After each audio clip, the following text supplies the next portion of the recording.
Doing the 360 defense requires you keep your body in motion at all times, using your arms to defend different angles of attack.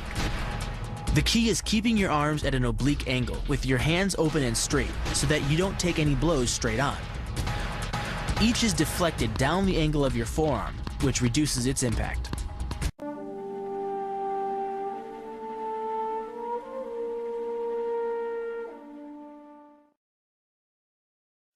The kick's power comes from the torque generated by the rotation of the hips. It's the same principle that cracks a whip. Turning the hips just a few degrees forces the foot to travel a much greater distance and creates a lot of speed as it does. The longer the leg and quicker the rotation, the faster the kick. And unlike karate, Muay Thai fighters are also taught to strike with the hard bone of the shin. A Muay Thai kick can generate roughly the same force as a baseball bat, enough to crack a rib or a leg.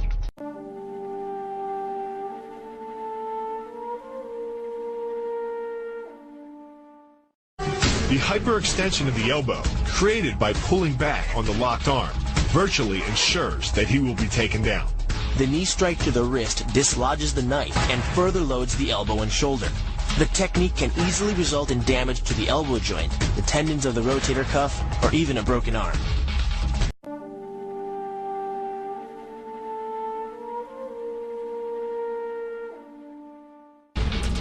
First, the opponent's arm works as a lever to optimize your control. Second, your own back serves as a pivot point for the throw. The strength and stability of your back allows you to throw a much heavier opponent than in a move that requires you to lift him.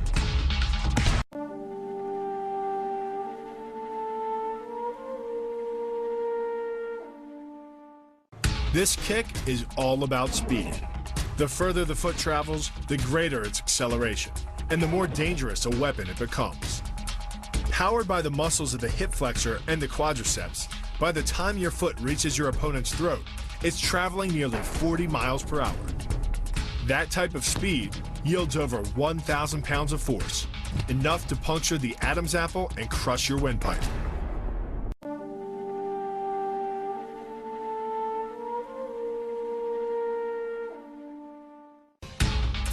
But the real damage from the knee bar doesn't come from gravity. It comes from leverage. Once the knee is locked, your hips act like a fulcrum, and his leg acts like a lever, multiplying any force you apply.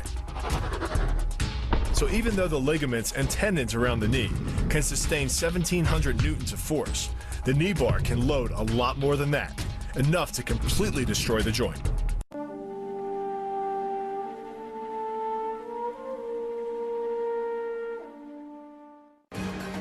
The key to the reap is to get your opponent's center of mass outside his stability zone. To do that, the Marine pushes his opponent at a location above the center of mass, while using his sweeping leg to create a tripping point, which is below his opponent's center of mass. Once the loss of stability has occurred, gravity does the work, and the damage. On the ground and on his back, your opponent is now vulnerable to any number of finishing strikes.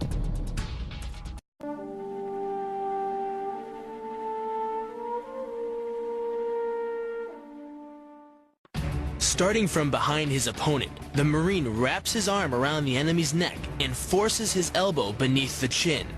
Clasping his hands behind the enemy's head, the Marine applies pressure in a vice-like movement of the forearm and bicep.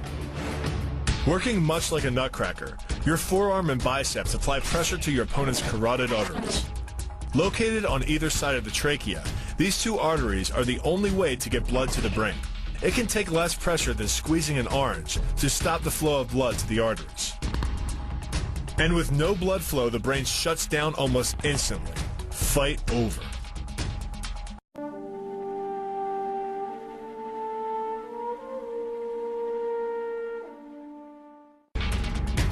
It's aimed at the largest gland in the human body, the liver.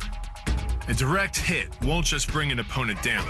It can rupture the gland, causing severe internal bleeding. But the liver is well protected by the rib cage, so the kick must be accurate to within half an inch.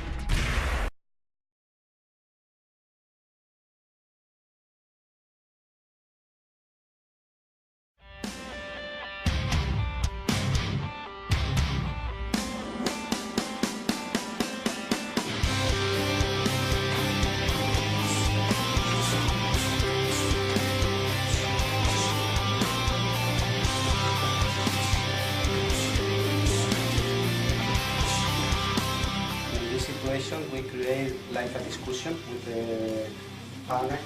I use this for like a provocation. He attacked to me.